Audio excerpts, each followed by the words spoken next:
Three, two, one.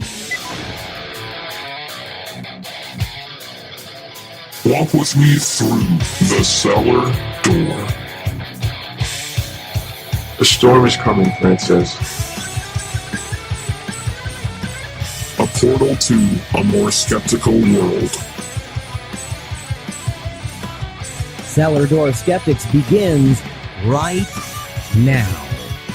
Prepare for the revolution with your hosts, Christopher Tanner and Chris Hanna. Welcome to episode 129 of Cellar Door Skeptics. Man, that's an insane amount of episodes for the two of us here, my friend. We've gone through a journey. You're a little bit of a change. Some family additions. A little, man. I had to call the insurance company and say I had a major life event. They're like, what happened? I was like, a major life event. That's what it says right here on your website. I don't know, man. We're up into like the Psalm numbers now, like 129. We're like, what is it, 137 when they smash babies on the rocks? So we're getting there. I don't know. Maybe we should start reading. Yeah, maybe we should read a verse out of Psalms to start the show with every time. No, you don't. No, think so? I can't think. I can't think of a better way. If anybody wants to hear us read a verse of Psalms, make sure you send us an email at cellardoorskeptics@gmail.com, or I don't know, Facebook or tweet at us. And if you do, I promise, if we get enough votes, I promise I'm going to make Hannah read one every week to open the show with. Oh man, I don't think that's even. So I really don't think anybody would say yes to that. And then if they did, they would just do it to torture me. But we would have to read really weird psalms. Like if you guys think of one that you want to play or have me read, make sure it's one that's got a lot of strangeness to it or something. Something that, like, I guess something like the crazy shit Chris used to believe or something that's in there. I don't know. Are there any psalms that have like canopy theory in it or something? We're gonna do one per episode, right? So we'll do one with the episode number in it. So this is 130 or 129. Tomorrow, next day will be 130. You're gonna have to read one that way. Oh man, I'm gonna pick it. I'm gonna make you read it. So we're not going to read the one corresponding to the episode number. No, you're just absolutely not. Okay. Oh yeah. One corresponding to the episode number. So I don't know. So how many are there? I don't know. I'll be honest. I don't know, man. It's been way too long. It'd be a really weird like goal to set. It's like, I want to have as many episodes as there are Psalms in the Bible. Like, wow, you guys are going for broke as far as like what was it that I always used to hear on all the atheist radio shows is like, man, I don't know why we keep trying to make money and fundraise under the atheist moniker. We could just go on I don't know, like Christian News Today and said we used to be an atheist and now we're a full-fledged believer and just rake in the money. That's true. Maybe we would reconvert with the amount of Psalms that we'd read. Maybe Psalms is the turning point, man. Wait a second. Is it possible to like be an atheist and then say I believe and to get a whole bunch of money? Like I'm talking Joel Osteen money, and then all of a sudden be like, I don't believe anymore. I'm taking all this money with me. Probably not. I don't know, because I've been watching all over the Reddits over the weekend, and they were televangelists justifying their jet planes again. I don't know. I remember when Creflo Dollar, the televangelist, said he needed like $49 million for a Learjet, and he ended up getting it. And I don't understand how that's even remotely feasible. But I saw someone that said that a recent one said that he needed 49, 50, 75 million, whatever it was, for a private jet because the airports were full of demons trying to interfere with his schedule or something. I was just like, I don't know. So that's the Memorial Day weekend on Reddit. That's what you get. That's insane. So there is 150 books of Psalm. Just so you know, there's 150 books of Psalm. I just Googled it. I couldn't help myself. I had to Google. So there's only 30 left then if we do this. Yeah, if we do, you're right. Wait, do they get weird like the Book of Revelations? I don't know. I cannot remember. So how about this? Pick 1 through 8, Hannah. Pick a number 1 through 8. Yeah, pick a number 1 through 8. Well, my number in college baseball was 5, so that's what my number is. All right, so 5. Let me input that. Okay, so Psalms 129, verse 5. Let them all be confounded and turned back that hate Zion. There you go. All right, so basically all of the people who don't like a Jewish holy state will be confused. Yeah. So that's the KJV version. I wonder what the NIV version says. May all who hate Zion be turned back in shame.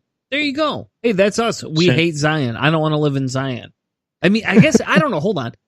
If it was like the Zion, that's from, the Matrix, or the Zion from what's the name of that book that you turned me on to? Neuromancer. And it's the Zion from it where everybody's getting high and hacking computers. I'm all for that Zion. But the Zion of the Bible, no thank you. Yeah, you like the cyberpunk Johnny Mnemonic Zion, where all the Jews can write code.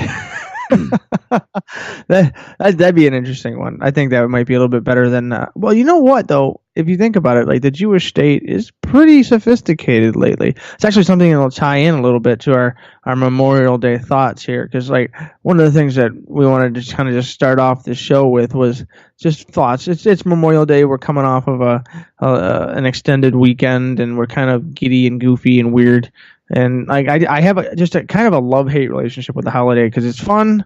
You get a barbecue, see some friends and family, and I got a couple propositions, or I guess arguments, or requests for arguments for I saw a video that said this guy explained why atheists are wrong in 2 minutes, and I said, yes, Grandpa, the God of the Gaps theory is fun for people who don't know what they're talking about. And he was like, nah. So I mean, that was the holiday for me. But like the Memorial Day thing, like the relationship with it, the love-hate thing. I don't know. I guess what do you think about the holiday? Is this something that you? I mean, obviously you have to be a little bit respectful, but what do you got? I don't know. I mean, I have a extreme love-hate relationship with it, because where I live now, we have a parade that goes down our street that my kids are involved with typically. And so, we literally, okay, so technically speaking, where the sidewalk is, the other side of the sidewalk, I don't own that property. It's city property. And like, I have to get up at 7. Yeah, it's just grass. I have to get up at 7 a.m. in the morning or earlier and set my chairs out if I want to sit on the grass and watch the parade from my lawn. Right? Literally, That's how busy it gets, because we're the end of the parade route. Everybody's there because they got to pick their kids up, so they all come right here. And so so my birthday was the day before, and I won't lie and say that you went to bed early. Yeah, I went to bed. I did not go to bed early. No. Yeah, you had some crackers, a little bit of wine. That was it. yeah, that sounds a little too Christian for me. No, I'll tell you about my birthday in a minute. But so I got up at 7:30 anyway, because the kids had to get up to get ready to go down to the parade. And they had to eat breakfast and stuff like that. And so, I get up in the morning and, I look out and somebody's already got their bloody blanket on my lawn. And I'm sitting here going, seriously, nobody's done that before. Usually if I get up between 7 and 7:30, I'm fine. Anything after that, I'm screwed. So I got up, thought I had enough time, but I didn't. And so I'm all grumbling. I'm taking my chairs out there and I'm putting blankets down. I'm covering the whole rest of the area. And I was like, I don't even need this much space. I'm just going to do it because I'm a curmudgeon right now. And I'm pissed off that somebody beat me to the punch. And I don't even know who the hell these people were. And I'll tell you in a second, I'll explain to you why in the long run, it made me even angrier. Like I'll explain that to you in a second. But so, I had to set my chairs up and I threw blankets down, went back inside, laid back on the couch. Kids got ready, took them down to where they needed to be for the parade, came back. Laid back down. Of course, it's 90 degrees out already. I mean, it was warm. And, normally, and I'll be honest, I could sit on my porch and watch. And, sometimes they throw candy. And so my daughter she's like, I don't want to be in the parade. I just want candy. I was like, all right. So we had to sit up there. Otherwise, nobody from my family joined me this year, so I actually didn't even need to be that close to it. I could literally just have sat on my porch and my comfy couch, with my iced tea and watch the parade. But my daughter wanted to be up close, so we did. And so, obviously, I'm like extremely anti-war, and it's really hard for me to applaud and see veterans. And it's not because I don't respect that they went through a hardship. It's because I don't respect the government that put them through it. I don't respect the populace that voted to allow for these people to have to go to war. I that's not me. I don't handle it very well. And, normally I'm the outspoken, person that's going to create a scene, but I live here, man. I don't want to create this big scene where people are like, yeah, I'm going to egg this guy's house every night. And what point is making a huge political stance on Memorial Day, right? Yeah, because it's not. You got to pick your battles. Yeah. That's why. Yeah, but I don't like getting into debates with anyone. But yeah, I agree with you. You don't need to fight someone on the holiday. Yeah, but what's weirder is Memorial Day is the day to celebrate veterans that have lost their lives, not veterans that are still alive. And our parade consists of currently alive veterans. It's weird. Like, I get why they're doing it. I get that whole thing. But I just sit here and I go, these, you know what? I mean, I don't know. I have a hard time with that side of it. I guess maybe it's just like memorial, or it's a holiday of thanks for all the people who, so that you put yourself out there as a soldier to fight for the country. You took a risk. Potentially you could have been one of those people that died. You gambled with our best interest, whatever best interest. That's that's part of my love-hate relationship with it. Essentially is the same thing as you have an issue with, is being the anti-war thing. I understand there have been a couple of wars where the United States, the Allies, there really was a clear distinction between good and evil. The majority of the cases of warfare in places where we've had soldier engagement, I mean, we haven't had Congress actually declare war since World War II. Think about how many conflicts we've had since then.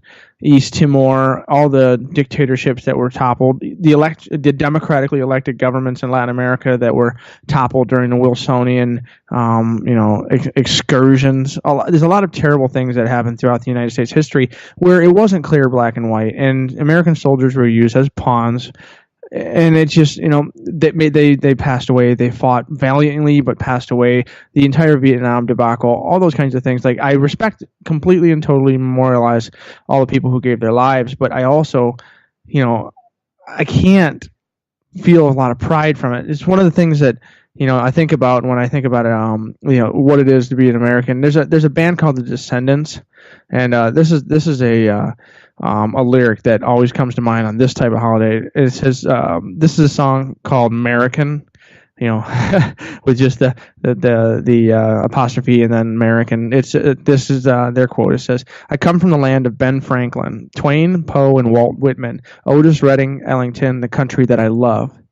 But it's the land of the slaves and the Ku Klux Klan, Haymarket Riot, and the Great Depression. Joe McCarthy, Vietnam, the sickest joke I know." So essentially, he's showing the two-faced nature of this country, and that's really what it comes down to with this holiday, is that in order to completely and totally enjoy the holiday and respect it for really what it is, you also have to take the bad things that we've done, and you have to think about those. And that reflection is something that we don't do. Like, you talk about your parade, that is a big nationalism. Go flag. Like, it's not that happy. It just isn't. And I can't do full on happy. And and I guess this kind of ties into the last segment we have tonight, but like, I have a hard time given, a lot of the racism and a lot of the police brutality that's been happening lately. So it's really hard for me to be like, yay, America. I'm not really that person anyway, to be honest with you. I mean, it's kind of funny because, things will come up and my wife will be like, yeah, you just don't like cops. It's like, yeah, I really don't. You just don't like the government. Yeah, I really don't. I can't be a libertarian because, I don't believe in that. I don't understand that ideology that much.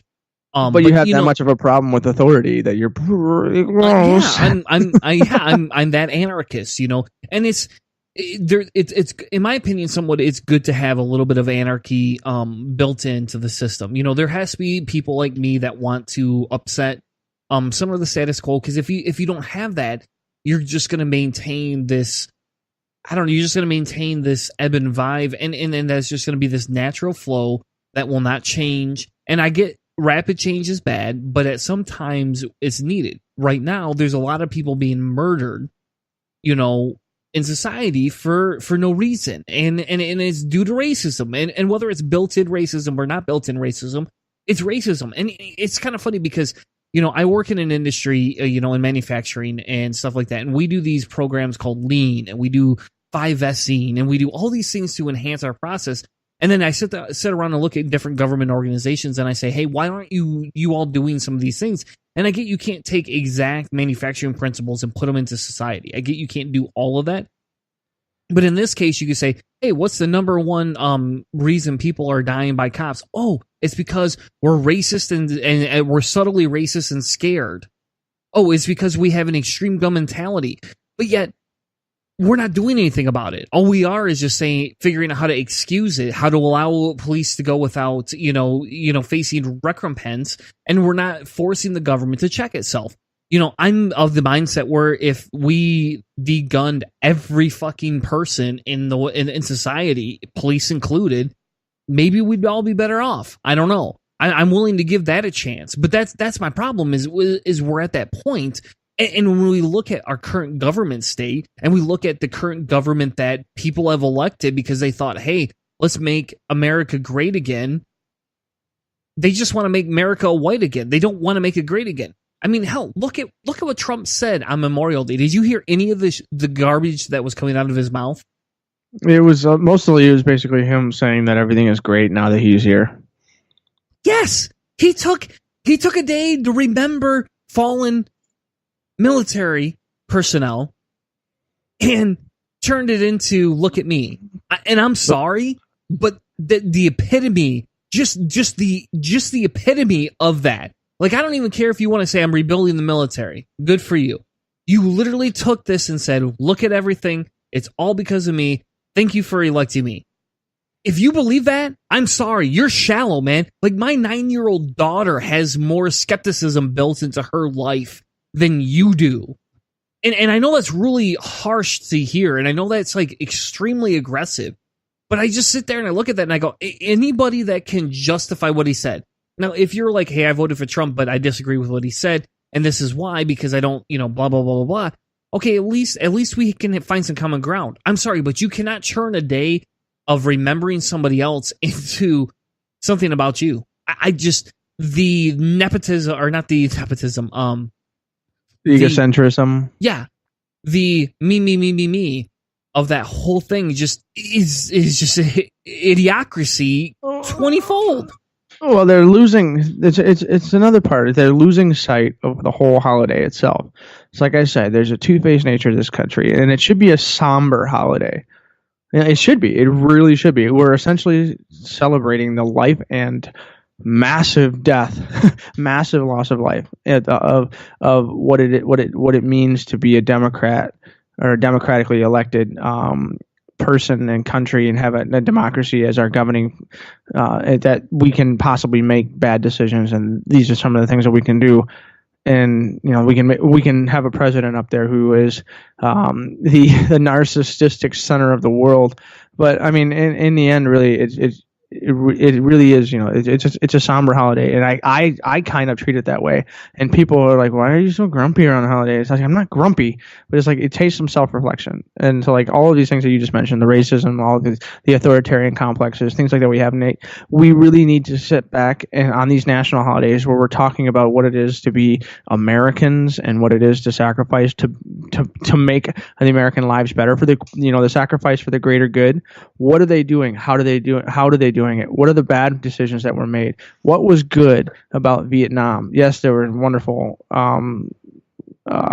veterans that survived and brought back, stories of what really happened. But why did they have to go and get involved in this ridiculous power struggle in the first place? Like, all those kinds of things need to be talked about. And so that's kind of my whole reason why I wanted to talk more about than just like a, hey, happy Memorial Day thing. I wanted to get into it a little bit because this is something that I really don't hear people talk about. I didn't have this conversation with anyone until yesterday with my old man when we were eating lunch. It's just bubbling up through me. I was just like, somebody's got to talk about it. Yeah, and I think we do, because I don't know, that's the biggest thing here, right? I mean, we look at what is Trump's Memorial Day speech, what is, Obama's, and think about it, we elect a government to represent ourselves, right? That's the whole point of the government. They're there to recommend themselves. They're there to, basically say, hey, I speak for the nation. I don't feel with what Trump said he's embracing. And maybe it's the Twitter culture, right? Maybe it's because we have a different type of president, right? We have a president that, didn't use Twitter in the same way that Trump does, right? And maybe that's part of it. Obama said we can never truly repay the debt we owe our fallen heroes. But we can remember them, honor their sacrifice, and affirm in our own lives those enduring ideals of justice, equality, and opportunity for which generations of Americans have given the last full measure of devotion. Now, while I don't agree with the war epithet, I don't blame those in the military for it. I get it. I get and I understand the politics of war and of our government. But today is not the day. That's not the day to debate it. There's certain times we debate it. And again, there's a difference between this and, like, let's say other people's funerals, right? This is a time where this is a nationally recognized holiday to talk through, to say, hey, these people gave their lives, right, wrong, or indifferent.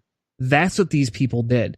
And so, you know what? As anti-war as I am, as anti-cop as I am, I stood up on the side of our parade, and I applauded every single one of the veterans. As much as I appall war, and as much as I appall the fact that we have to send people out to die for things I don't agree with, I stood there and applauded them for the pure fact that I can say, hey, I need to give devotion to those that are willing to lay down their lives, whether they agree with it or not, in some aspects, to where we're headed.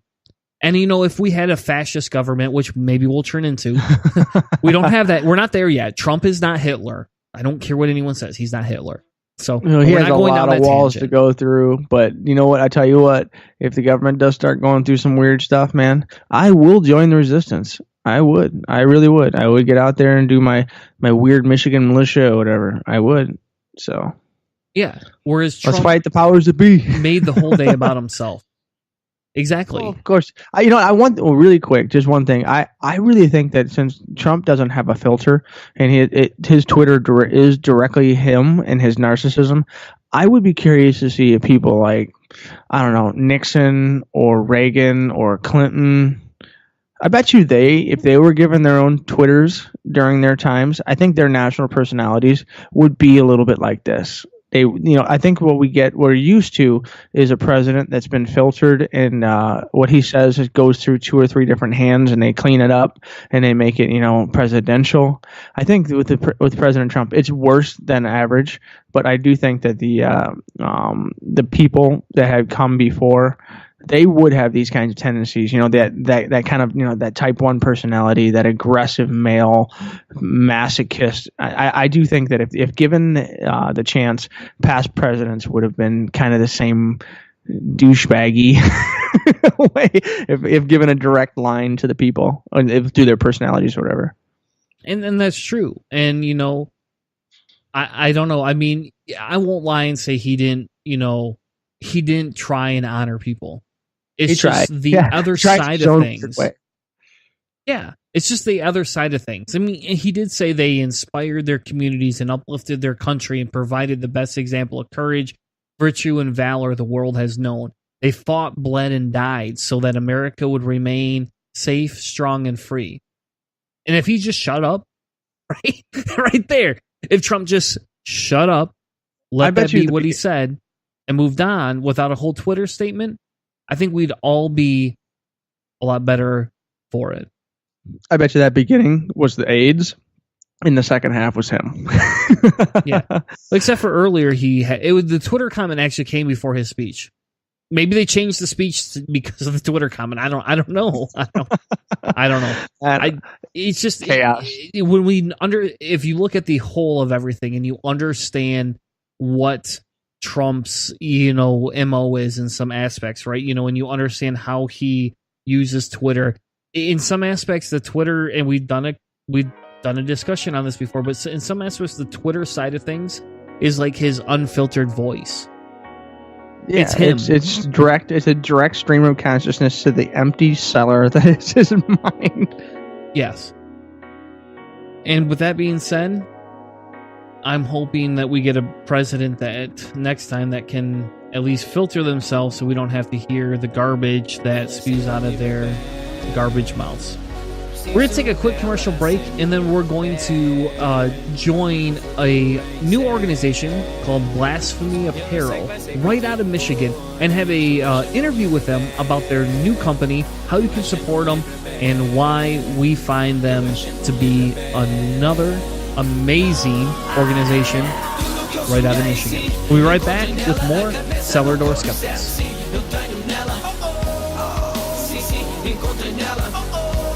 This is Trav Ramon, host of the By Any Means podcast, and you're listening to Cellar Door Skeptics. Prepare for the revolution. We have cookies. If you'd like to join the ranks of Patreons and sponsor the show, head over to patreon.com/Cellar Door Skeptics. For less than a 20-ounce soda or an energy drink each week, you can help sponsor us, the hosts, and our charity of choice. Patreon helps Cellar Door Skeptics create better content, become better activists, and it's going to help you stay healthier by drinking one less soda or one less energy drink each week. Click the link in the notes of the show to sponsor us today, because we bring the discussion with the sources.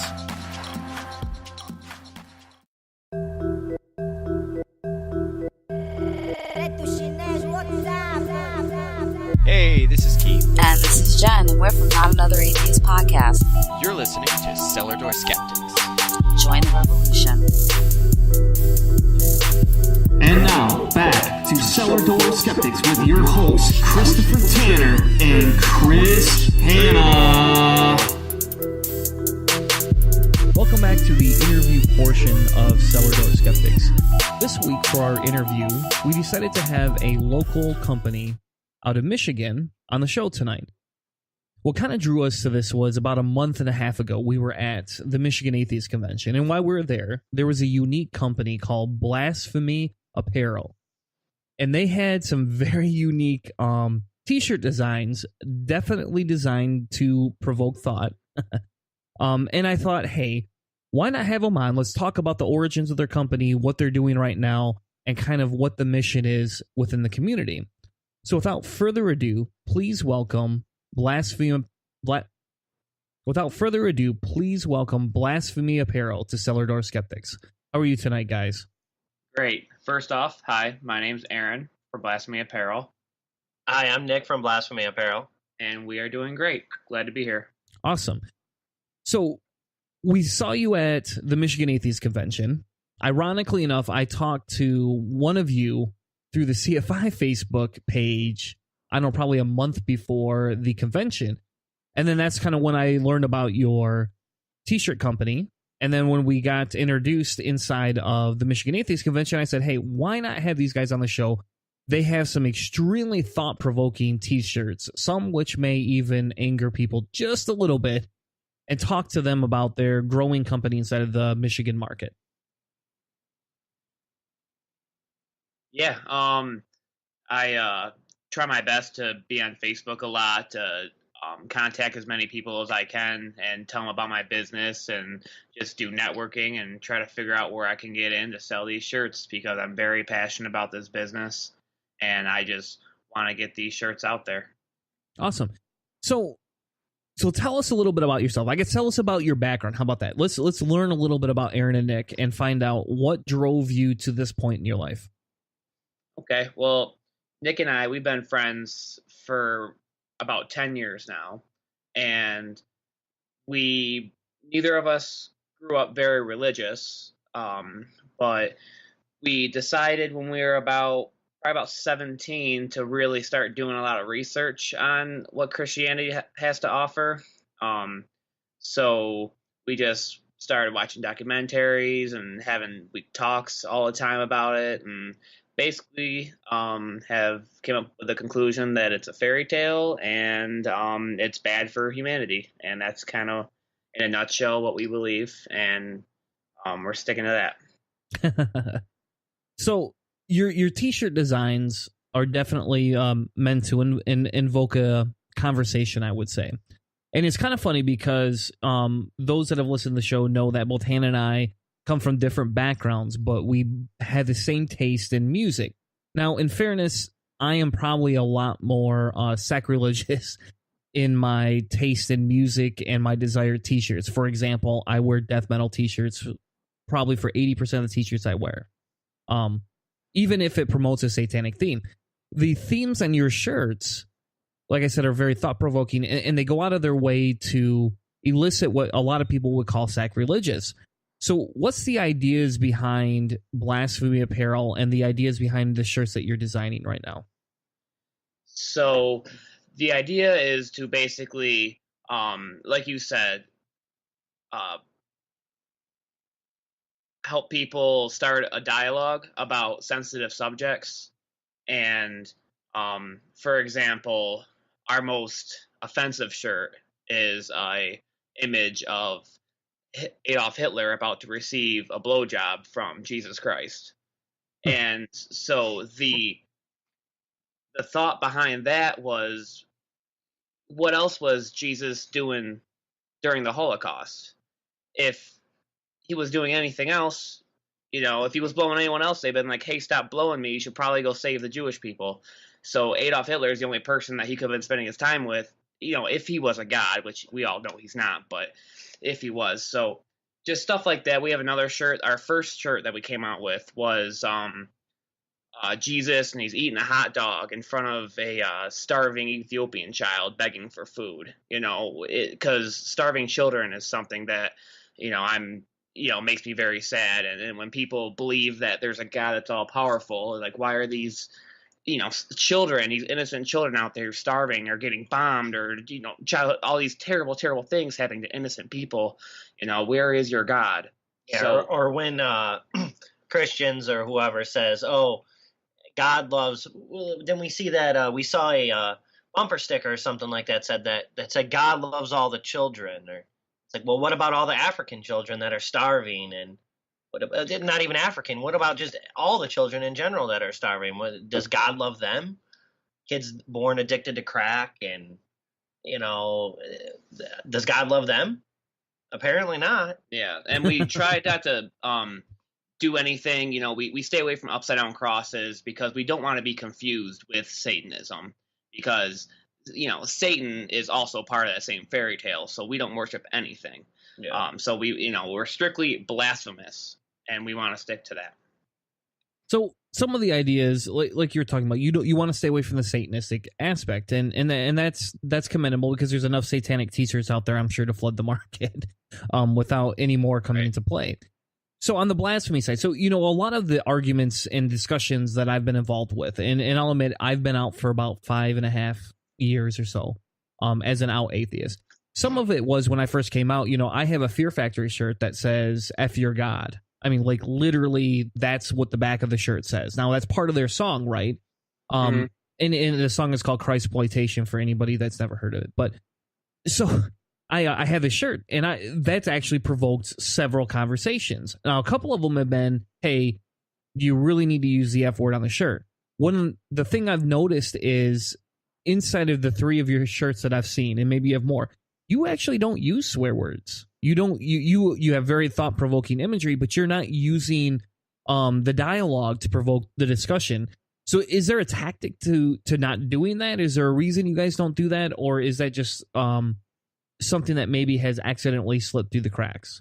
No, the absence of profanity is not an accident. We, our art that we put on our shirt is, again, very, sometimes offensive, and we want to keep it classy. We want to be offensive, we want to provoke thoughts, but we also want to keep it classy.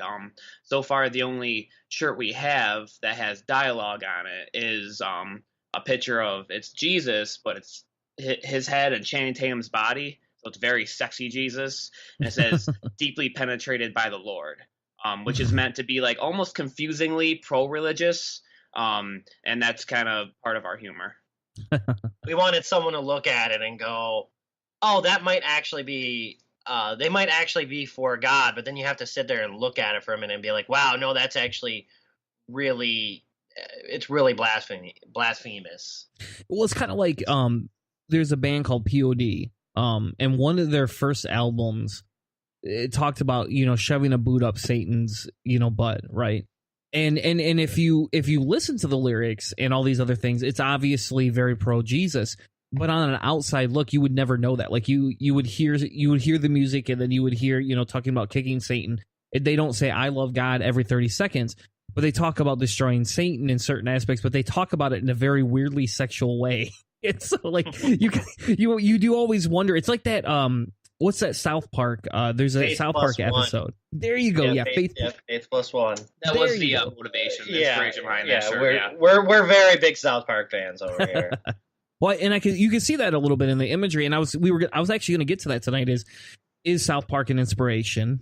Because a lot of your imagery resembles different types of themes that South Park has touched on in some way, shape, or form in the past. And South Park can be extremely, extremely blasphemous, and it can be extremely.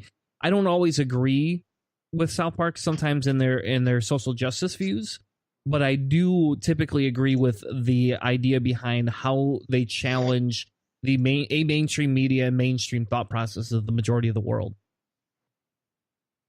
Yeah, we sell buttons. We have a lot of other things we sell. Mostly our T-shirts, the only thing we sell online, because there are, everything else is like $3 items or whatever. But we have a lot of pins, buttons that we get online, and we have a lot of fun with those. And speaking of South Park, we can't wait for a button we have coming that probably isn't going to sell very good, but it's mainly just for him and I. But it's just a cloud background and the image of the God from South Park. God, like the hippopotamus with the snake tongue from a very early episode. Yes. And we're very much looking forward to that. Yeah, that's gonna be a pretty good one. Yeah. So what was? Aaron's more of the ideas behind the images, so I don't know if he necessarily thought of South Park, but I would definitely say it's probably. I mean, we talk about South Park about 900 times a day, so we like South Park a lot. Yeah, but it is no mistake that sexy Jesus shirt came from the Faith Plus One inspiration. Yeah. And that's actually a great episode. So I have two teenagers, and then I have two younger daughters, and my two teenager boys kind of got into South Park, ironically enough, last year. And I think they did it secretly, even though in my house, like the big thing is hey, you're underage. I don't want you staring at porn. There's other things you can do that's probably better for your mind than that. But we don't really restrict a lot of the movies. If there is a big porn scene that comes on, I fast forward it, but I don't restrict a lot of the movies I watch. So they've gravitated towards South Park, ironically enough. And that was one of my introductions when I was younger into the secular world, because I grew up uber Christian. So none of that stuff was allowed. And then all of a sudden here comes South Park on the scene, and I start watching South Park. And then they had that Faith Plus One, and that always made me question, hey, I grew up singing some of those songs, and never once did I ever think about, hey, if you replace the word Jesus with my baby, you can make it a pop song. Never once thought about that. All right, you go. Yeah, so with your shirts, you have another shirt called God Free in the D, correct? Yeah. Correct. And because you gentlemen are out of Detroit. And, it's kind of funny because you gave me a mug, and I actually took the mug to work for coffee. And I don't drink coffee very often. But for whatever reason, that the one day I did, it was like super cold at the office, and I was like, I'm gonna drink coffee. So I got this Godfrey in the D mug, and people came in and they say, I don't understand what your mug means. And I said, well, what do you mean? And they're like, well, are you Godfrey? And is this a sexual thing? Like, that was like, they didn't reference the religious aspect of it. They went straight to in the D. And I had to explain to them, well, the company that makes these mugs are out of Detroit. And this isn't a sexual thing. This is, just a statement that, hey, I'm non-religious. It took them a long time to accept that. Do you get that kind of reaction when you go to different conferences or different shows that you're selling your materials at? Yeah, a lot of people aren't used to seeing basically, atheists imagery or anything like that. It's all very, God oriented and that in the world we live in. So it's almost offensive to be not religious. You can believe in Jesus, you can believe in Allah, you can believe in Buddha, but if you don't believe in anything, that offends people, and that's something that we're trying to fight. So just being atheist is offensive. Like, just having a shirt just say like atheist pride or something like that. We, it's kind of talked about it before. Just being atheist is offensive in a lot of aspects nowadays. Like you just being atheist, you can offend people just by that. And it's like, well, what if I said I was, like you said, like Buddhist? No one would be offended, but me being atheist makes it offensive. Yep. So, and the God free is basically just a parody from the drug free. And then in the D, it rhymes. We're from Detroit, so there's a lot of Detroit-based stuff that people eat up, made in Detroit type stuff. But yeah, basically, with our business, we want to help, bring other people, other atheists, out of the closet. Maybe they're not atheists, but they're thinking, they're questioning their beliefs. Another button we came up with is I overcame indoctrination, and it's a gold star because a lot of people are get indoctrinated and maybe they start questioning their beliefs, but they're afraid to talk to people about it because everyone they're surrounded with is religious and is gonna I don't know. It's just this art we're trying to make is we're trying to empower people. It's offensive, but really we're trying to empower people. And a big thing I try to tell people is that atheists and religious people have a lot more in common than radical or fundamentalists of different religions. It's basically how prone to violence each person is separates us versus race or religion. Yeah. And another thing too is like when we go to a show, it's fun to see people that are somewhat religious, but they come by, they laugh at the Jesus blowing Hitler and go, oh, you're going to hell. And it's like, well, you're going to hell too for laughing at it. That's I've said that too. Just something back to him, and that just say it's something funny to say back to him. But that's kind of how I think. I mean, yeah, we might be going to hell if there is a hell, which there's not. But let's say there is, we would go to hell for it. But when you go to hell for laughing at images like that too, that's how I think. Well, when I was growing up, that's what we were taught. You couldn't, what I grew up Baptist, so one of the ultimate sins, right, is blasphemy and disbelief. That's literally that's over murder. Right? Yeah, they don't want you to question this stuff. Yeah. And that's how I grew up, and that's why I gravitate to this probably more than my co-host. My co-host, Chris Hanna here, who just recently had a baby. He doesn't gravitate to this as much. He does gravitate a little bit to it. For example, the first time him and I ever hung out in person, we were at a local festival in Grand Rapids. I think it's Festival in the Grand. And he was there with his wife, and then I had my kids with me, and we were there because I like to go to festivals because I like food because I'm kind of fat, and I really like food truck food. I don't know what it is, but I love food truck food. That's a thing for me. And I used to own a food truck. That's amazing. Well, let's come back to that in just a second. Okay. That is amazing. We definitely have to talk about that now. And so we're down at this festival, right? And in Grand Rapids, they're pretty religious here. They always have street preachers. Every festival, there was a street preacher somewhere. You can find them. Some of them have megaphones. Some of them just, are there with signs. Some of them are there just handing out tracts.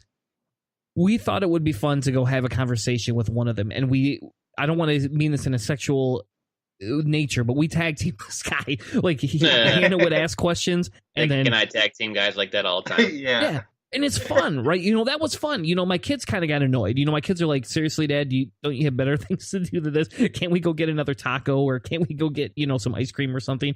But it was kind of fun, for a little bit, because, Hannah and I had never hung out, and it was kind of seeing him in that environment, loosening up, allowing himself to, kind of make fun of something that he believes in even less than I do. And he grew up very neutral religious, is what we would call it. He essentially had a somewhat Christian and Jewish upbringing, but none of them were very devout people. So he didn't have any of that, kind of like you guys. He didn't have that indoctrination that I had. So let's go to that food truck, though. I got to go back to that food truck, because you owned a food truck. Yeah, well, it was a trailer, but yeah, it was a food truck. We did gourmet hamburgers out of it. It was a pretty short run. I was quite a bit younger. I was probably 17 when I started with my brothers. We only ran it for a summer. It was called DTF, the Downtown Trailer of Flavor. And it was really nice. It was painted like a brick building, and served really good hamburgers out of it. And it was a good time. But sadly, my brother I felt a little bit irresponsible with the business, and I had a full-time job. I was trying to pay the bills and keep the business running and stuff. So we ended up selling it. Well, if you ever start another one again, maybe once your apparel company takes off, right, and you become multimillionaires, you can start a secondary corporation called, Blasphemy Food. And you can have all sorts of, you could have like a Hitler blowing Jesus hot dog or something like that. Eat Hitler's wiener. They can literally eat Jesus. Well, the hot dog that just is, this hot dog is denied to children by Jesus. You're welcome. Yeah, exactly. You eating this hot dog is taking it out of the mouth of a starving African child. There you go. Exactly. Yeah. Help. But we're definitely not going to become multimillionaires from Blasphemy Apparel. Hopefully the end goal is to, hopefully, get these online sales and maybe a couple $100 a month in our pockets. And we go to, bars and raves, like us a lot, concerts. And so we go and we drink, and, we have a good time, and we have fun conversations with people. But what I feel the most value that I could possibly get from this business is I'm hoping to find someone who has a lot of money and wants to believe in me and wants to see my motivation, my ambition,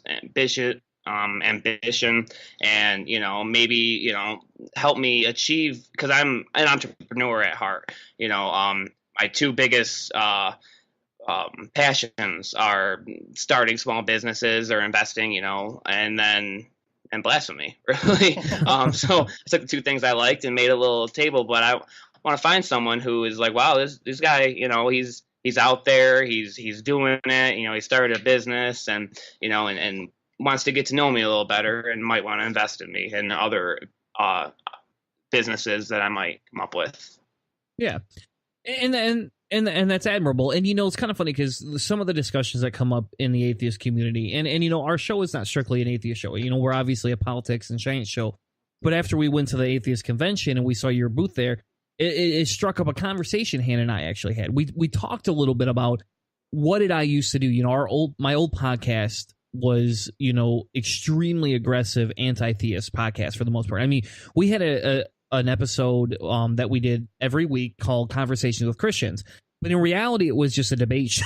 It was not right. We pretended we were having conversations. It's a good marketing tactic, but in reality it was a discussion show, right? We were discussing things. And I won't lie and say that, there's, my old co-host, it was kind of funny. I got a little heated, and because I was in control of the Google Hangouts, I kicked a couple of this guy off. This guy was making fun of me, and he was a supposed Christian, and I kick him off the show.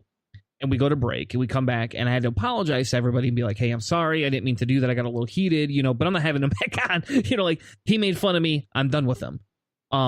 I actually had a conversation with that same guy like a year later and invited him back on the show that we're currently doing now.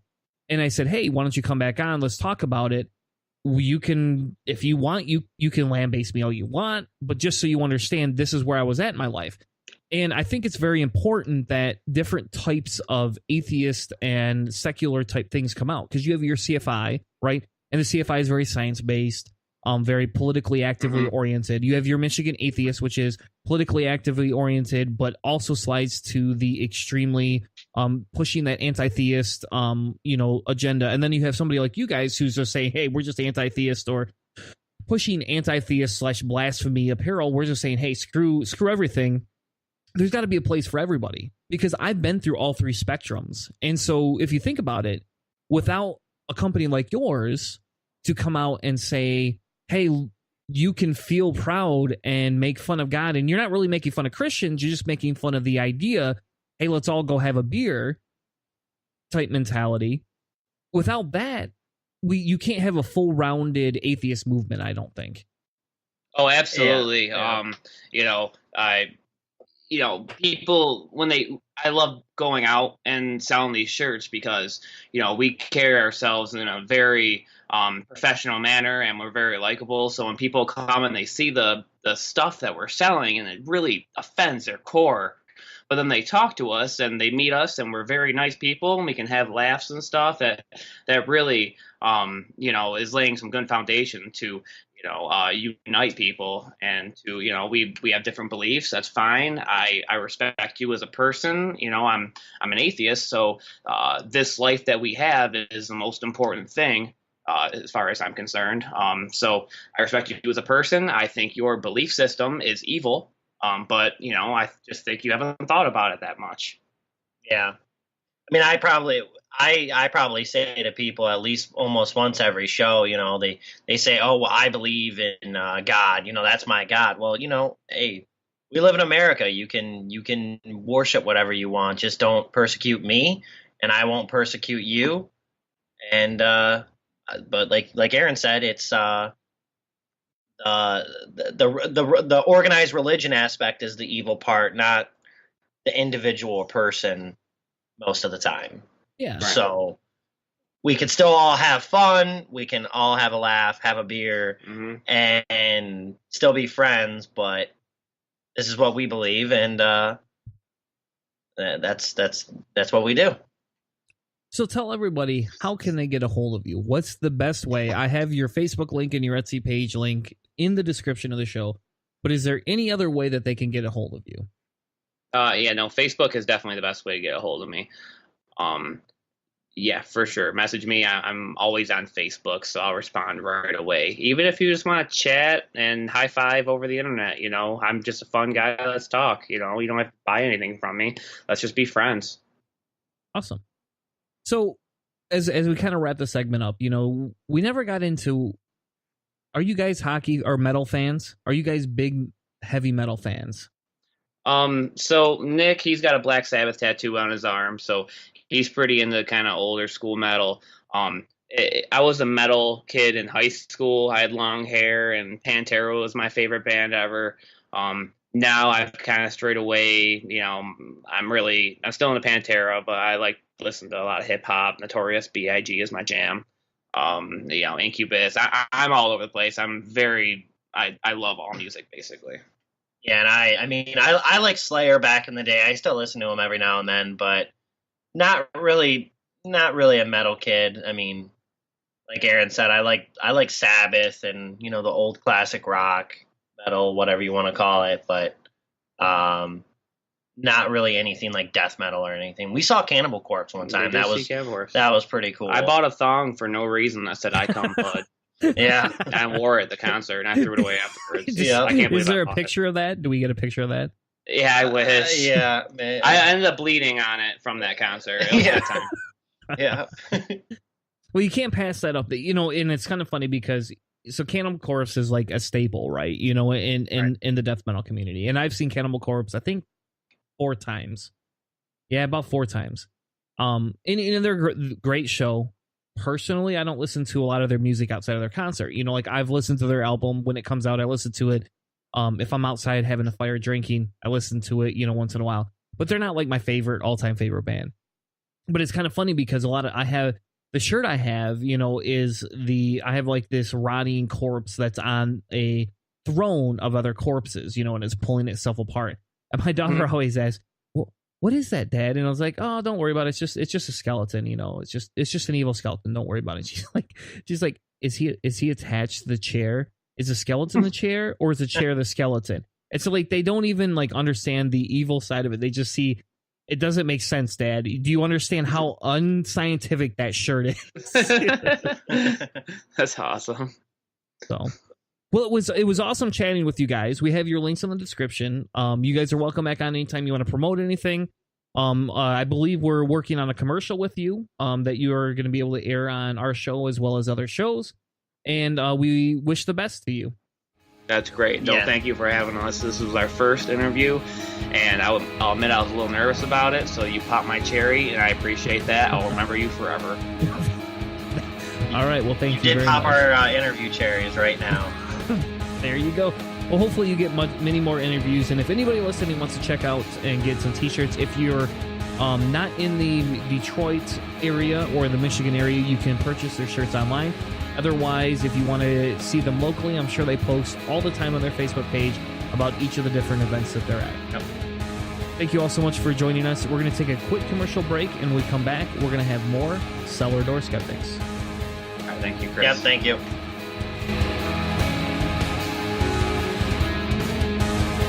This is Deborah McTaggart from Beyond the Trailer Park, and you're listening to Cellar Door Skeptics.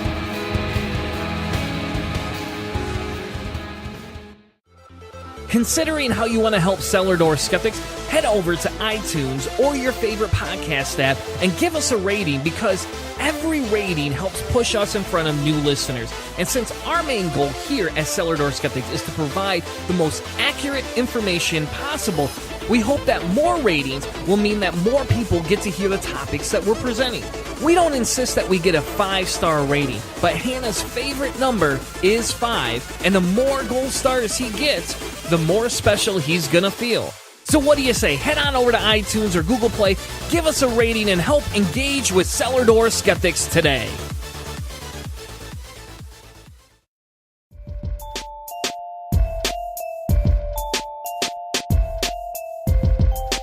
This is C-Web from ParanormalSkepticAcademy.com, and you're listening to Cellar Door Skeptics.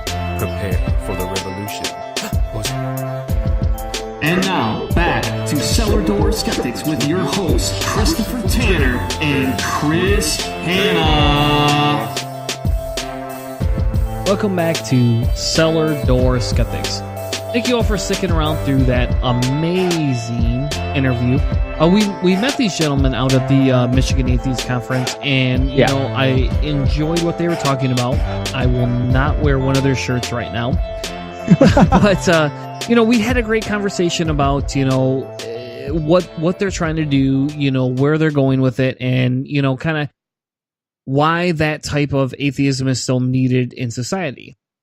Oh, no, just to have that kind of like that face out there, the clothes out there, having, you know, a picture, a thing that people see. Like, I still wear my old Atheist Analysis shirt. Like, yeah, the whole brand is gone, and Johnny killed it, and there's not a whole lot of sentimentality there. But like, just wearing that thing, like, people do like, you know, the head jerk or whatever, and like, it still means something to be able to just be like, you know, every time I see the Jesus fish, or I see, you know, like Young Life t-shirts and stuff like that, like to see, you know, a non-belief shirt, it's a big deal in the real world. Not to me, but like for, you know, the average person seeing something like that, you know, I mean, it's important. So like having those guys and having them provide that service, you know, having shirts and equipment and pictures and all that kind of stuff, that's awesome. It's just more power to them, more, you know, normalized atheism. It's pretty cool. Exactly. And I don't know. So, you know, it was a good interview. Those guys are great. We're helping create a commercial for them. So hopefully we'll have a commercial. Yeah, I don't know if we'll play it on the show or if we're just going to send it to them, but we have a commercial that we have helped out produce for Blasphemy Apparel. And check out Are the we links in the description. Are we demanding it like be funny? Or are we going to be like cool, or is it just be like, this is like, is it us making one for them, or are they making one for us? We made one for them. Okay, your part's coming soon. Yeah, yeah. I've been so busy lately. I haven't been able to do anything. But like, that's just saying. Like, are we going to be trying to do some comedy? Are we really going to be doing something interesting? Or it is. It's funny. more to come, my friend. I can't give it away on the show.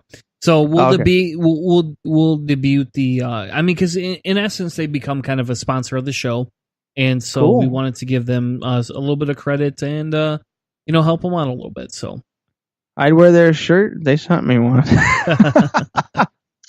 All right. So the last topic of the night, but before, is the NFL. Yeah, but before that, all right, fine. Before that, come on, man. All right.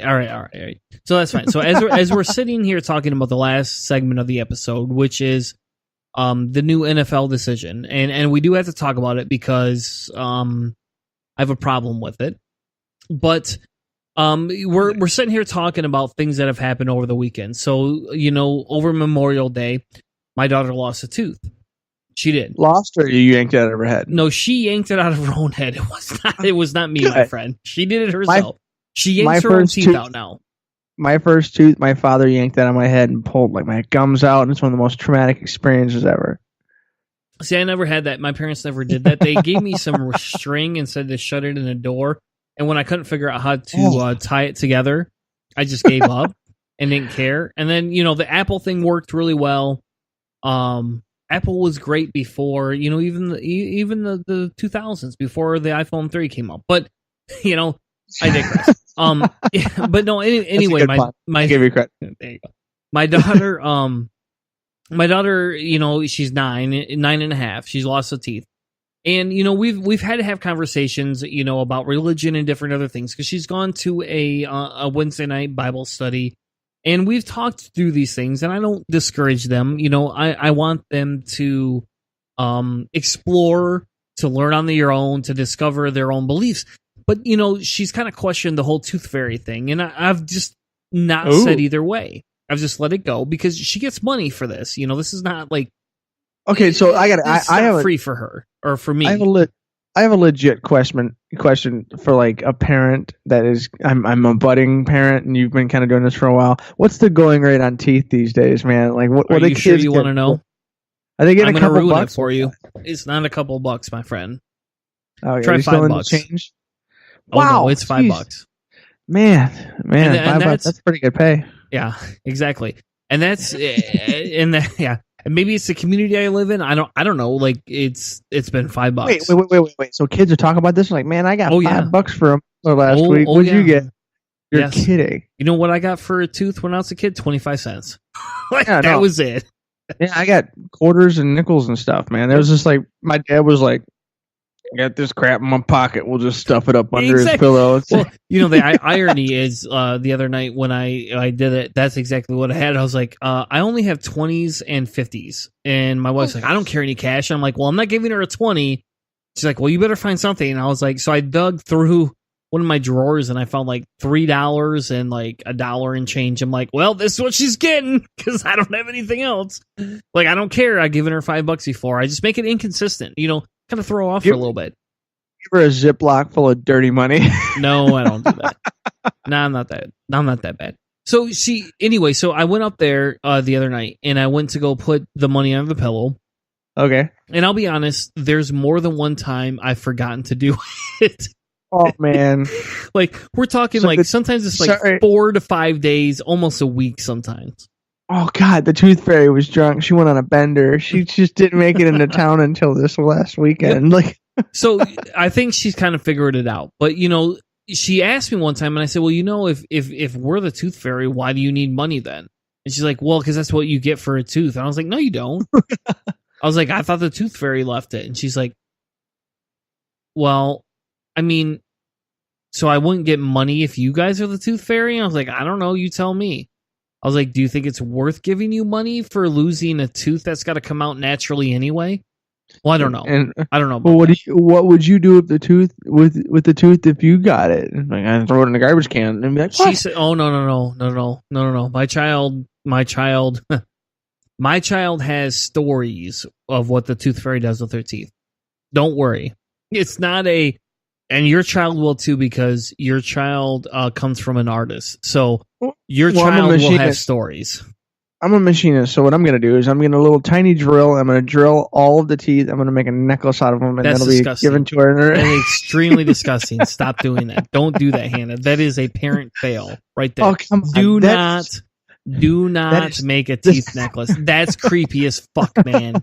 Especially if you wear it or if you give it to your kid to wear. No. You could sell it on the black market at least. Be like, here, somebody wants some tooth necklace, but don't do that. Took turn for the weird really quick. Oh my god. Anyway, so so I go to get the tooth, and I put the money under the pillow, and she's left some note cards. You know those little lined index cards that you used to get as a kid because you used to put your Bible verses on them so you could learn them for school. You probably didn't do that, but I had to do that. No, I did the vocab words just for biology and chemistry. Yeah. I did that too, but anyway, so she has these cards because I have them in my house for whatever reason. I don't know why, but I have them, and on them she has drawn pictures and wrote messages, right? One of them says, "I love the Tooth Fairy," and then she has a picture of our whole family underneath that. She has another card that says, "I just love the Tooth Fairy," and it has a Tooth Fairy on it. She then says, "I love Mommy and Daddy, the Tooth Fairy," with a Tooth Fairy picture. And then on top of that, the fourth card that she has underneath her pillow says, "I love Nick." And for those of you who are listening, Nick is her boyfriend. Nick just like this random person's name? Or no, it's her boyfriend. It's her sworn boyfriend. And it's not the boyfriend that you just say, "Hey, that's the guy I like, you know, blah, blah, blah, blah, blah. He's my boyfriend." It's the guy that buys her chocolates. He bought her a stuffed animal before. He's bought her flowers. What is just going on, man? Is there like this 9-year-old conspiracy where these kids are yanking out their teeth and getting $5 a piece, and they're buying a girl's chocolate? Like, what is going on? No, Hannah. When your kid gets old enough and says, "Hey, I have a boyfriend, I want to buy him something," you either get one of two choices. Or maybe your daughter will say, "I have a girlfriend." I don't know, but whatever she says, you go to the store because you're the good parent and you buy whatever you can afford. I thought it was the kids are buying it. Like, is this boy buying her the chocolate, or is it like the boy's mom? I don't know if it could be as parents. I have no idea. Like, I'm just imagining these kids yanking out their teeth like Stephen King's The Stand. It's not that. And like yanking their teeth out. It's like, here's my molar. Give me $5 so I can go buy some chocolate for my girlfriend. Like, no. Hardcore stuff there, man. Maybe it is. I don't know. That's kind of cool. I want to know the answer. It wasn't The Stand. It was Stephen King's Tommy Knockers. Yeah, the old Tommy Knockers. Yeah. I remember when I was younger, I saw that. It's like they were like when they were I guess brainwashed by aliens or something, and their teeth were falling out. And so the one dude like yanked his own tooth out to show that he was actually his teeth were falling out. So he was part of the cult or whatever, and like yanked his own damn teeth out. Like, so I imagine like 9-year-olds like, "Oh, sweet, I got a tooth now. I can get $5 to go buy some chocolate." Like, that's. I don't know. Maybe that I have never met Nick. I've tried to meet Nick.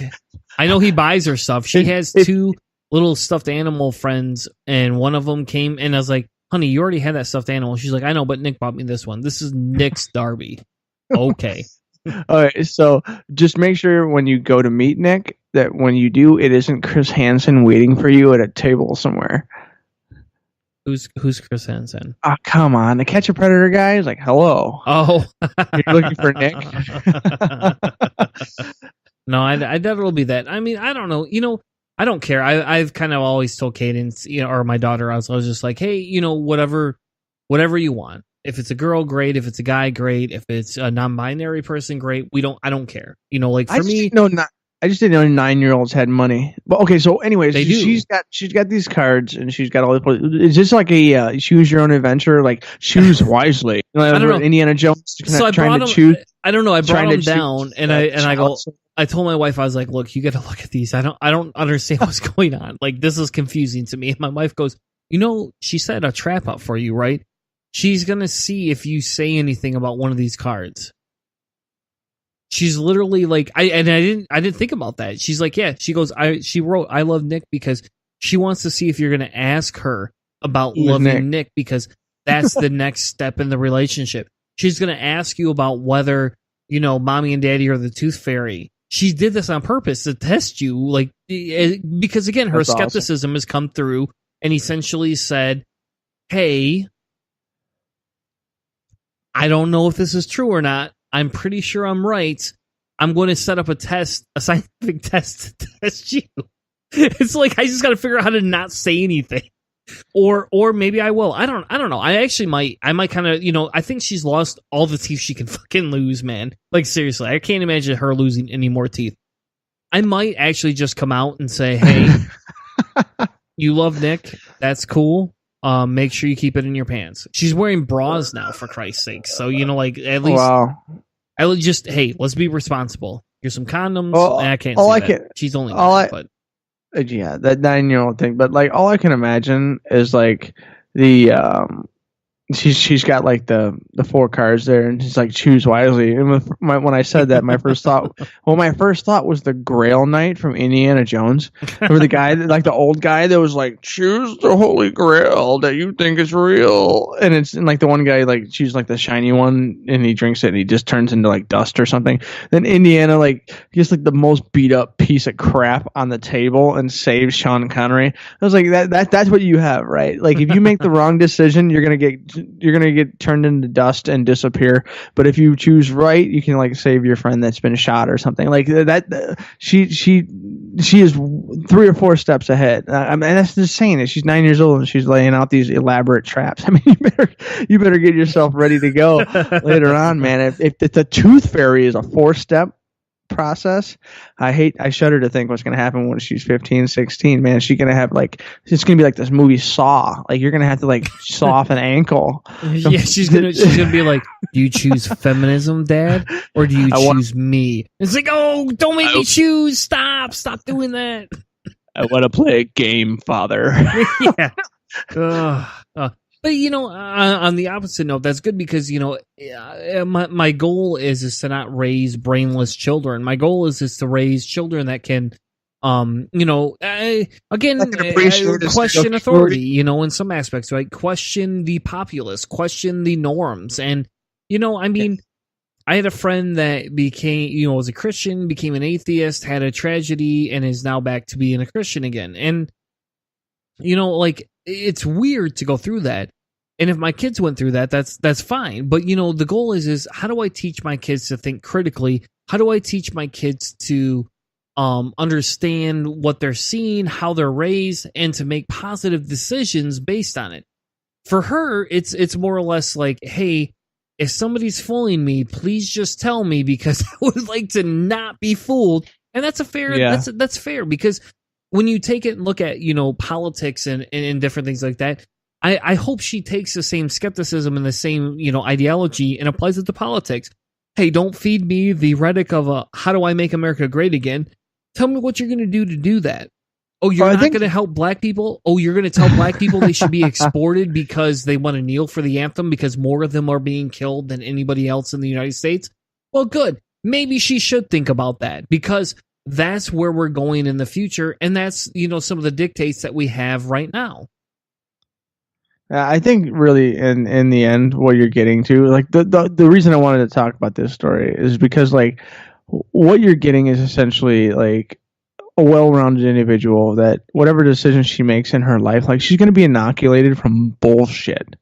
I mean, she really is. She's going to be inoculated from just the garbage out there. Like, so if she makes the decision to take her way into a certain area and a place that's different from where you live your life, like, if you know that she at least, got the best chance to look at all the options and make a decision, you can be relatively happy with it. And hopefully, obviously, that it won't be something that would be so bad where it just ruins relationships or whatever. But like, I see so many different opportunities with little kids and as they grow up. And I really think this is a great one where, it's kind of hard to like come outright and say like, why did you lay this elaborate trap for me?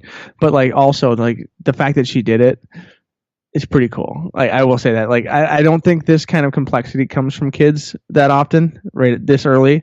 And so I do think you have a great case of like what you've been doing is working quite well. And I'm curious to see and interested to watch as she gets older and develops more elaborate and dangerous traps for Mr. Tanner here. Yeah. I think it's going to be awesome. But speaking of traps, it kind of feels like we're being set up for a trap here. That's what it feels like to me. So by who? Who are we getting set up by? I feel like the NFL is setting a trap up for us. Yeah, maybe a little bit, not so much. I don't know. A lot of the stuff that's happening here, I really think it's we've seen it before. This has happened multiple times throughout our country's history. You're right. It has. But the NFL has recently made a statement about what they're going to do about NFL players kneeling for the national anthem. So we're not talking about players throwing fits on the field, upsetting cars in the parking lot, burning cars, destroying streets. We're not talking about that.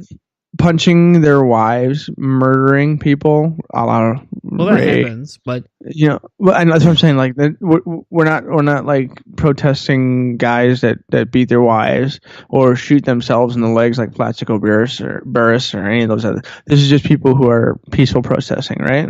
Yeah, and we look at the NFL, and you know, the one thing I have a problem with the NFL sometimes is that you know they want to make a mountain out of a molehill. Just because the populace has said, hey, don't do this, or hey, this violates what I believe. And they make a big thing out of it, especially if the president says something, because it almost feels like if the president says something, hey, he has to be right. You know, I mean, we don't take him seriously. I mean, for Christ's sake, Obama said, hey, I'm going to, you know, bomb other nations. And I said, hey, fuck you. You shouldn't. I think I said 3 fucks. Now I got to turn explicit tag on. But no, we do with this episode. And I say, hey, fuck you, Obama. You should stop bombing other nations. I don't agree with you. But hey, Trump says, hey, we should export NFL players and get them out of the United States because they don't stand for the flag. Yeah, I don't know. I mean, I have a problem with that. You know, like if Trump was like, hey, you know what? You're not standing because I'm refusing to bomb other nations, I might agree with him. But he's not. He's not saying that. You know, like, but anyway, let's go back to the topic at hand. The NFL has announced that the new national anthem policy will fine teams whose players do not stand for the national anthem. So the NFL itself, the entity that is the all-consuming NFL, is not saying that it's going to fine people who are kneeling directly. It's going to fine like, let's say Colin Kaepernick was still playing for San Francisco. If he puts his knee down during the national anthem, San Francisco will be fined by the NFL, right? Yes. They voted last Wednesday to approve a policy that requires all players on the field to stand during the national anthem performance, providing the long-held belief that white feelings are more valuable than black lives. How about that? How does that make everybody feel? I mean, you know, I guess I'll be honest. This is a pretty, for me, this is a pretty anger-filled topic, I guess. You know, like I have a big problem right here. Well, just before we go directly into, you know, I'm just gonna tee off a tiny little bit and then just let you just riff because I know you got a big fat riff on you. All I have an issue with is there's a ton of people, conservatives and Republicans and the many different varieties that are the libertarian conservatives or whatever, they all have an issue with compulsory anything. You need to do this. You need to do that. Don't tread on me. Whatever. Those are the major tenets of their belief system. They don't like the idea of somebody telling them what to do. What are they doing here? They are completely and totally supporting compulsory nationalism. Like, you need to stand for my flag. Like, on what planet does libertarianism and conservatism that says the individual before country, the individual before the government, the individual before private corporations, like, this seems like the almost an oxymoronic thing here. So, like, the whole idea of this is just it's trivial and frivolous to me that it's becoming as big of a deal as it is. So, like, stand, dear players. I require it of you. Like, whatever. So, like, you're concentrating much more on the racist and the racism and I would say the economic the economic divide in this country is a major driver of this as well. But you're saying that there's a lot of this that has to do with, I guess, racist undertones? Yes. I mean, yes. So essentially the lowdown, if you have hidden under a rock, is that the NFL claims they unanimously voted amongst owners, even though at least one owner abstained from the vote.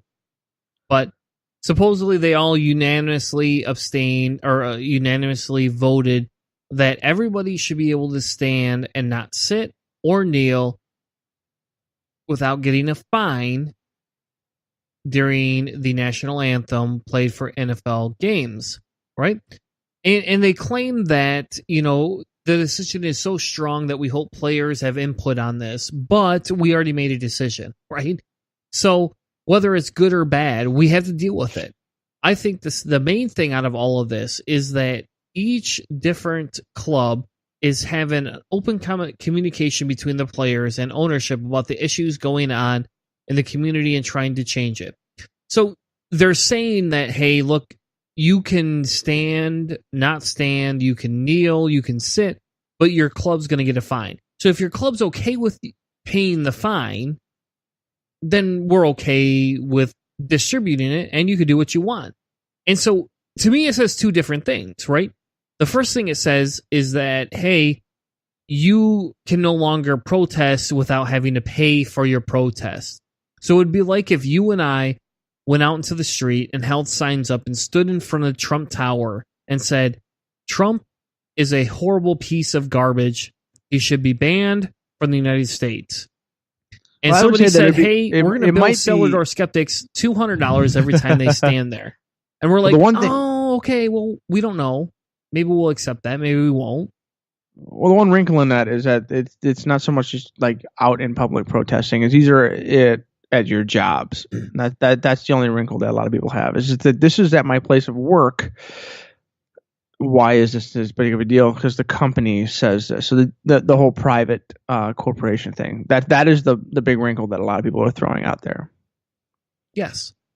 And even ESPN said this. They said management has chosen to quash the same freedom of speech that protects someone who wants to salute the flag in an effort to prevent someone who does not wish to do so. The sad irony of this rule is that anyone who wants to express their patriotism is subject to the whim of a person who calls himself an owner.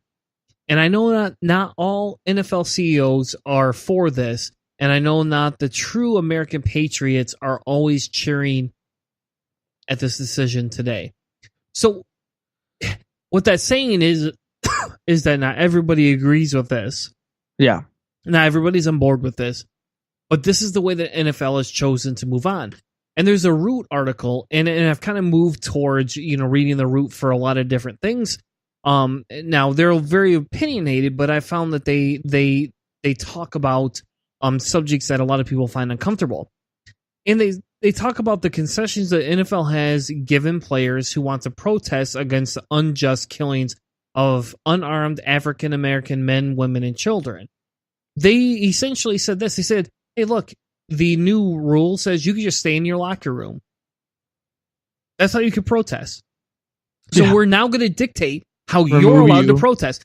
We're no longer going to say, hey, protest how you want. And we're not talking about people that are upturning cars. I opened the segment up by talking about people upturning cars.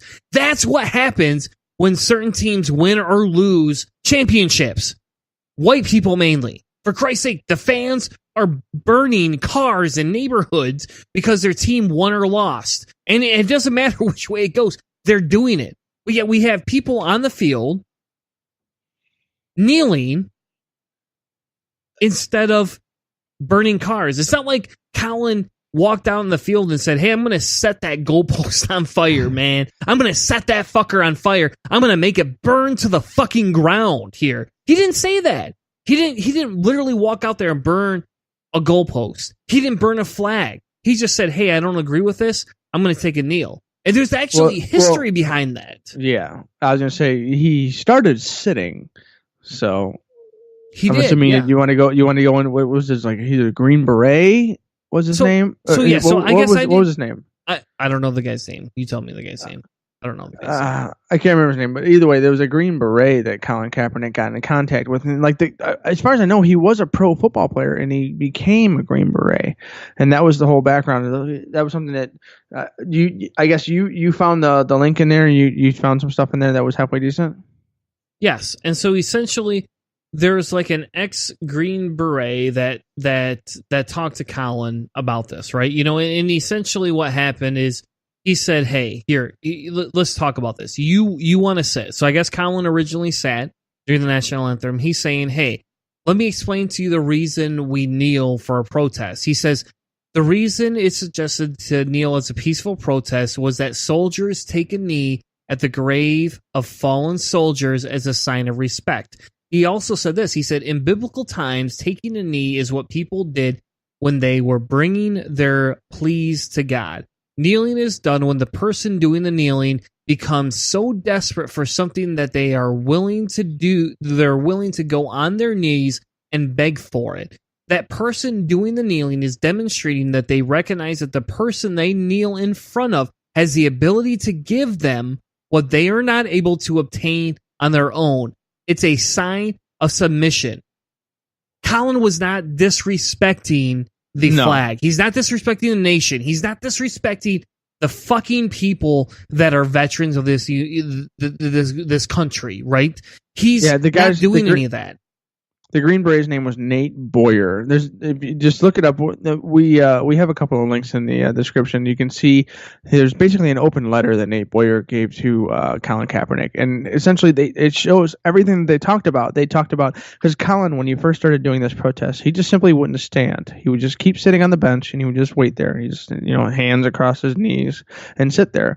And Nate Boyer, he noticed this because the first couple of times they didn't really notice it on ESPN, but then they started zooming in on it. And this young man, talked to Colin, and they basically had a conversation. And he said, "How about this? Instead of sitting in protest, kneel and respect." And it was kind of like this middle ground. And it was I think it was a pretty nice place. Not a lot of people know about that story, and that's a pretty cool pretty cool thing to do. Yes. He said there's opinions all over the map from the veterans community about the issues and about every issue. It's important to remember that patriotism isn't reserved for people with conservative values, and at the same time, people with liberal values. Open-mindedness isn't reserved for them. It's a two-way street. He said this, but he essentially was also saying it's not disrespectful to kneel because this is why we kneel. It's not a disrespect. It's a peaceful protest. And it's kind of funny because we talk about all the time, what are people doing? We don't like it in Ferguson. A lot of white people were like, I don't like Ferguson. I'll be honest. I was okay with the looting and the rioting. That's just me, though. Yeah. Not a lot of people were. There's a lot of people that were against that. There's a lot of people on both sides of the argument that were like, hey, we don't agree with how the anarchy came from this. I'm just a little different, and that's fine, right? That's fine. But the difference here is the fact that this gentleman didn't do that. He didn't go burn a goalpost down. He didn't go do any of the other things. He literally decided to take a knee. And if you're that fucking offended about somebody taking a fucking knee here, Where the fuck are you with the homeless veterans that are starving every day? The ones that can't provide for themselves? Where the fuck are you for the children that don't have insurance? Where the fuck are you for the people that are being denied who need the mental health that they can get? You're nowhere to be found. You're here sitting worried about whether the goddamn person fucking takes a fucking knee over a goddamn national anthem, which all it does is demonstrate the fact that we need this stupid little song to make us feel unified when we could just turn around and help people and feel unified in a better nation of humanism versus totalitarianism. Well, in the end, all this is basically, this is all a big deflection. This is a distraction from the real point. Essentially, what they've done is they've taken the whole message that Colin and Nate Boyer put forth, and they turned it into this: you're not standing for the flag, you're disrespecting America, you're disrespecting soldiers, the anti-Memorial Day thing. The entirety of this really comes down to it is a changing of the message. It's and the message, the original message, what Nate and Colin had talked about. Most people, when I tell them this, they don't believe me. They do not believe that this is the actual conversation that happened between Colin and another military man, and this is the compromise they found. They found this would be the most respectful thing.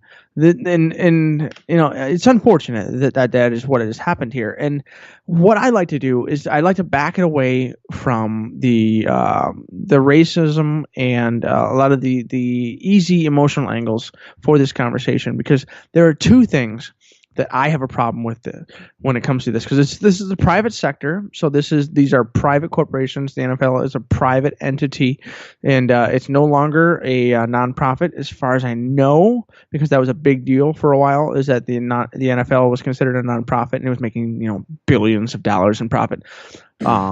And at least in gross income profit is in scare quotes there. But anyways, there's two major issues. So the first major issue is that the fact that this is, to me, this is a unionizing and a collective bargaining problem. So the NFL itself, all the players, they really need to, if this is a majority view for the entire NFL, for the players themselves, this is a collective bargaining problem. This is the entire players union needs to get together and say, no. Owners, say what you want. NFL, go ahead, bring it down. We will sit down. We will sit here and we will watch our cleats all Sunday, and you tell us who's losing the most money.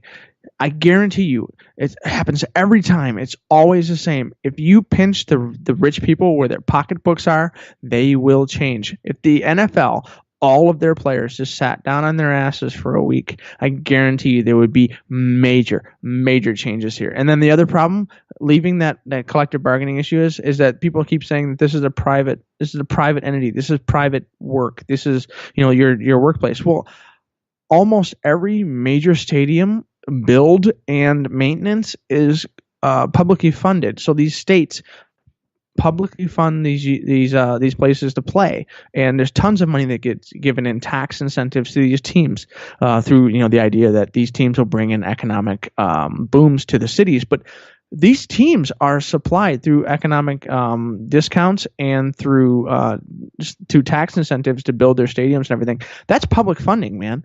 To me, when you take and accept public funding money, you no longer get to say you are completely and totally private.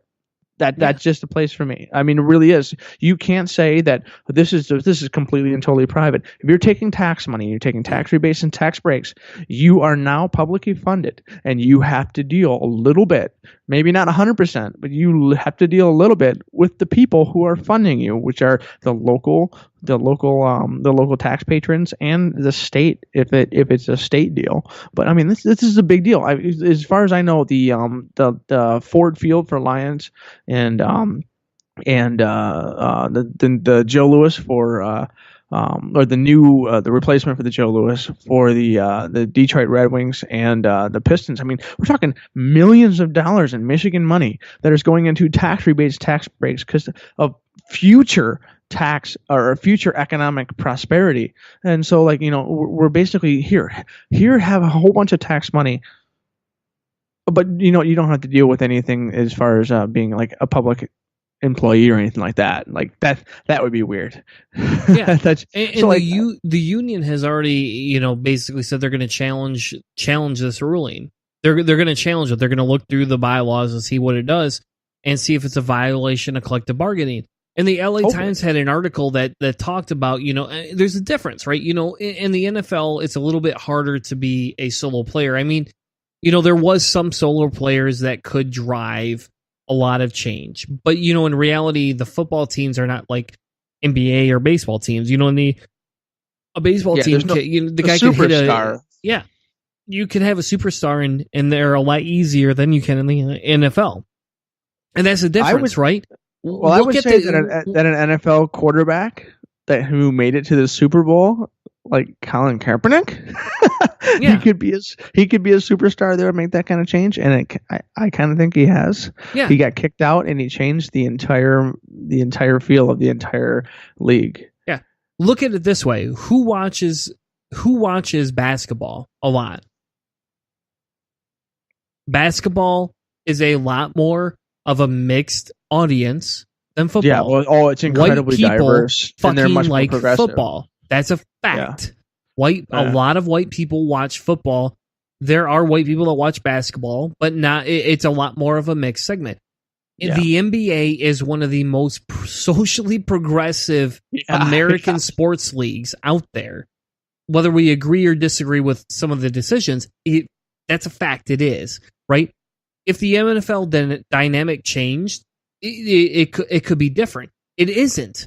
In fact, the NFL has gone back to say, hey, if my base business is white people, that's all it is. It's all about money. It's all about the business. It's not actually about the fact of whether they agree with the standing or not standing. They're saying, how do I save my face and how do I save money? And it's kind of funny. There's a picture of Trump hugging the American flag in the Washington Post article. And maybe people don't like the Washington Post, but I like the Washington Post. And, Trump essentially said they shouldn't be playing. You shouldn't be here. Maybe you shouldn't even be in the country. And while I won't say, hey, wow, I disagree or agree with that, maybe he's just speaking off term or in anger, right? But at some point you go, that's a serious threat, man. You threatened people who are playing who want to sit down. You're threatening people who are peacefully protesting. Where's your American values, my friend? Well, he has the power to set foreign policy. I mean, this is more than just like some rich billionaire scare quotes there. I mean, we haven't really seen his taxes yet, so we really don't know how much money he has. But I mean, he may have billions in debt, but he may not actually be worth billions. But either way, when it comes to a lot of things that he says, like, we really don't take him that seriously. This is one of the things that we've come through. Is like Trump has this idiotic what do they call it? Stream of consciousness feel that it comes to. It's like what he's saying or whatever, and you can't take him seriously. With the journalists and politicians don't take Trump literally. They take him figuratively, but the American people and his base take him literally, but not figuratively or whatever it is, something along those lines. And then there's Steve Kerr, who is the coach of the Golden State Warriors, I believe. He came out and basically just said that that this is basketball again. That the whole policy is absurd and it's completely ridiculous. And there was no NBA like completely condemning his actions and saying that he was just stepping too far outside. I mean, really, in the end, like the NFL is the last bastion of American sports that is really holding on to that conservative angle. Besides NASCAR, like NASCAR is the last hope, really, because the NFL is one of those interesting things where it's like the majority of the players in it are African American.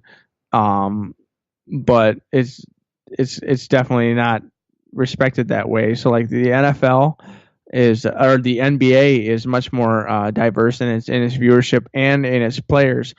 Baseball significantly tending towards the Latin Americans, and I know specifically people that have a problem with that. It's like, oh, there ain't no white boys on this team. It's like, what does it matter? Like, really, what does it matter? And the NFL, they are comfortable with the teams playing. Like, you're a brown skinned fellow. Play well for me and don't say a damn word. I'll pay you, and you just move on with your life. And that's not how it works. And they get angry when it doesn't happen that way. And I love it. I love watching the people get angry over this. I love these people and these players push back to try to get a space for themselves. Exactly. And as we close the episode out, I just want to read what Colin said and then end on that. He said this. He says, I'm going to continue to stand with the people that are being oppressed. To me, this is something that has to change. When there's a significant change, and I feel that flag represents what it's supposed to represent, and this country is representing people the way that it's supposed to, then I'll stand. This stand wasn't for me.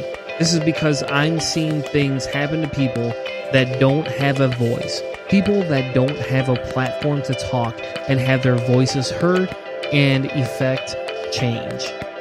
So I'm in the position where I can do that. And I'm going to do that for the people that can. It's something that can unify this team. It's something that can unify this country. If we have these real conversations that are uncomfortable for a lot of people, if we can have these conversations, there's a better understanding of where both sides are coming from. I have great respect for the men and the women that have fought for this country. I have family. I have friends that have gone and fought for this country. And they fight for freedom. They fight for the people. They fight for liberty and justice for everyone. That's not happening. People are dying in vain because this country isn't holding their end of the bargain up as far as giving freedom and justice and liberty to everyone. That's something that's not happening. I've seen videos, I've seen circumstances where men and women that have been in the military have come back and have been unjustly treated by this country they fought for and have been murdered by the country that they have fought for on our land. And that is not right. In closing, as the NFL players who are seeing this, there's an article that the Root wrote. And this, I recommend everybody read this article. Black people think white people would rather ignore the problem. Black people have believed that white people care more about money and power than about dead black people. Colin knelt because he believed that no one gave a fuck. The NFL proved him right. It's unfortunate that on-field protests created a false perception among the thousands of NFL players who people felt were unpatriotic, said Goodall, the commissioner of the NFL. This is not and was never the case. And guess what, folks? That doesn't matter now. The rules have been set by the NFL. And in America, and unfortunately in America, it's a rule that many of us have known for some time. Black blood will never trump white tears. Thank you all for joining us for Cellar Door Skeptics. Please make sure you check out the articles. Decide whether you want to protest. This year, I won't be watching the NFL. Thank you all so much. We'll see you next week with another amazing Cellar Door Skeptics.